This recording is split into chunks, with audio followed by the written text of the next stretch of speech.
Welcome back to What Arty Noobs with General Disturbance.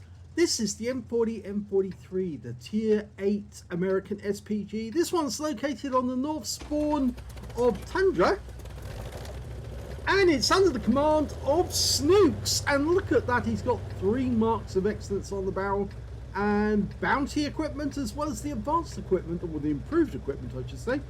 So let's see how he gets on. Game on. Well, he's landed in a tier 10 battle, which means he's top tier, he's bottom tier rather, which means that he's going to earn extra XP for every tier 10 that he hits. And that's going to make it fun, because there's a good chance that he's actually going to end up with significant awards out of this game. If you've played as enough to get a 3rd mark, you must be pretty accurate and have a good crew. And rather than going around the corner there, he's actually decided to shoot up the hill first. He's now dialing in for his target. He's got an 8-inch howitzer capable of doing 900 alpha, penetrating 52mm of armour. And it's got a reload time of 44.1 by the book, but he's got 35.72. Okay, so he's fired off his first round, but he's changing position just slightly. I find that this Arty does have a fairly good trajectory. The unfortunate thing is you can't get shots round the corner because that big rock gets in the way, but you can hit the tanks. They're on this side. He's just waiting for the reload to complete before he can unleash his first round. It looks like it's going to be an IS-7. He changed his mind there for a moment. He's going for an AMX 1390. Oh, and he wiped him out. That was a penetrating shot for sure. 531.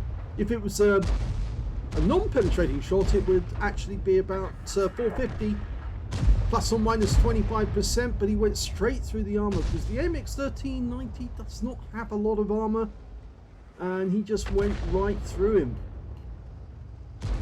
Okay, let's see how he gets on with his next shot. He's almost ready. I think he was thinking about the IS-7, but that T-54 does look very inviting. But look at this guy here, the Vipera. Yeah, sitting on the corner like that, absolutely stationary, makes it easy enough for Sn0KS to get around on him. Unfortunately, you're hitting the front of a tank that's fairly well armoured, but you just overwhelm him with the shots. And now look at this bunch of 3 idiots bunching together. Yeah, they're inviting a shot, which if it hits the T-54, who's right in the centre, it would damage all 3 of them at the same time. Trust me, I've done that recently with an M40, M43. He's going to go for the Renegade. He fires the round in, and he hits the Renegade. He does hit the Renegade because there was no explosion.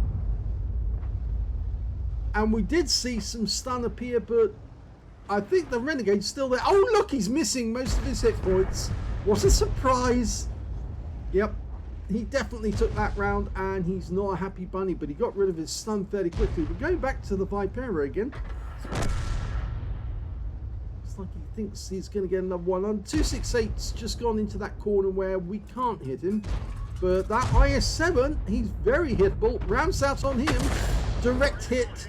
Hits his frontal armor. 285 didn't pen, but it has stunned him and put a crimper on his game.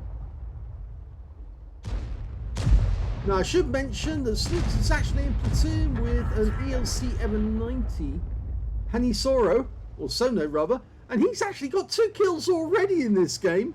So he's been very busy, but he's actually carrying on the traditional role as a spotter, trying to find enemy targets and just pumping in the occasional 90mm round. We're going for the IS-7 again. He hasn't learned.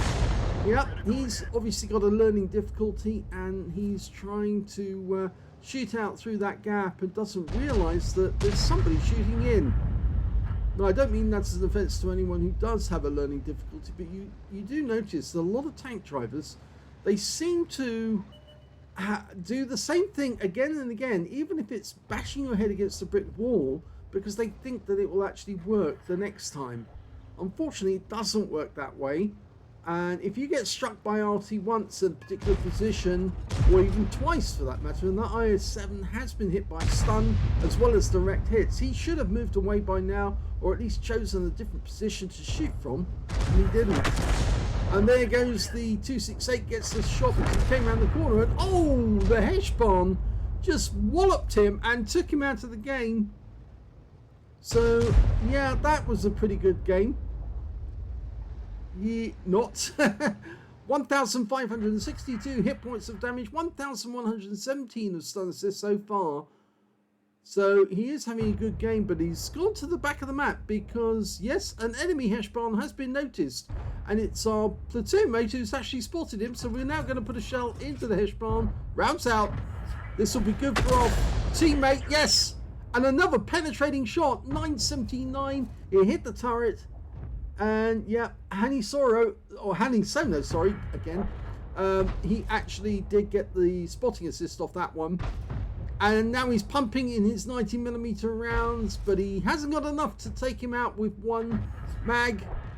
He got all three, hit the target, and yep, he's still stunned. So we got the stun assist off that one. And it looks like he's moving in because it must be the FP4005 just didn't have the ability to fire back. And the kill shot actually went to the Cobra, and that is the end of the game. Here's the end of battle stats, and that was an ace tanker game for Snooks in the M40, M43. He managed to get a bruiser medal for getting at least 5 critical hits. In fact, he ended up with 8 in that one. And he got a Confederate as well for hitting more of the enemy than anyone else on his team. And his win rate for that one was 3,779, which is super unicum level. Let's have a look at team score and see where he was. Well, the highest damage in the game actually went to the IS-7 on his own team with a high caliber at 5,500 hit points. Second highest damage went to the IS-7 on the enemy team. He actually stayed up there and managed to get 3,487. But of course he paid for it in the end because he kept on getting hit and losing hit points when he was.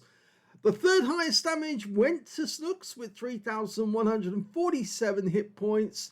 And the fourth highest damage went to his platoon mate, who's down here as Command 007.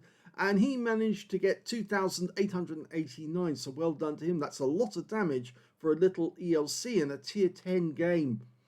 When it came to kills, the highest scorer was the IS-7 again. He got 3 kills. So did the platoon mate, Command 007. And 2 kills went to the Heshbons and also to the Cobra. And we can see Snooks was right below them with only 1 kill. But the only people to get kills on the enemy team only managed 1 kill either. So yes, they had a bit of a problem.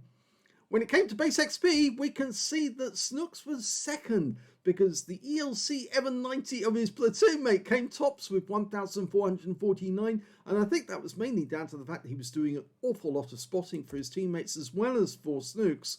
We can see here now his win rate from that battle was 12,090, which is super unicum and quite a bit more, and he did 3,003 hit points of spotting assist as well as 2,889 of actual damage, so combined damage was close to 6,000 in total, and that's why he did so well on the XP. Of course, some of the spotting he did was on that FP4005, and Snooks was the beneficiary of the spot. Yes, he got the highest base XP. Second highest base XP went to Snooks with 1,138, and the third highest XP in that one went to the IS-7 with the high caliber. He got 1,102, and those are the only 3 players who managed to get over 1,000 in the game. Snooks fired 8 rounds. He got 7 direct hits on the enemy and 2 penetrations. Yeah, the penetrations of the AMX 1390, and the other one was the Heshbon. That really thin turret took the shell, and yes, he got a high roll on that one. 7 splashes as well, 3,147 hit points of damage, all of it at more than 300 meters. Damage 7 of the enemy, kill 1, so he only just qualified for the Confederate actually. But he did get 1,951 hit points of spotting assist off 8 stuns. So every shell carried out a stun, at least I think every shell did carry out a stun in that one. 52,914 credits on a premium account, 26,457 from Holiday Ops, 79,371 credits altogether, and after ammunition resupply took away 64,411 credits profit. 1,707 XP times 2 for the first victory, 3,414 experience points altogether. So that was a really good game in the M40, M43, and I know it's a well-used position. You can either go to the far west side of the map in the northwest corner, or you can take the position that Sn0KS did, which kind of protects you because you're not likely to get spotted by the enemy on the west side of the map, and you're unlikely to be spotted by the enemy unless they come a long way north, or even by the tanks from the hill for that matter, unless they've got a light tank up there who can spot for them. So well done to Sn0KS and to his platoon mates in that one. If you enjoyed that replay, please give this video a like, do subscribe to our channel, leave a little comment down below because it feeds the algorithm, and thank you for watching.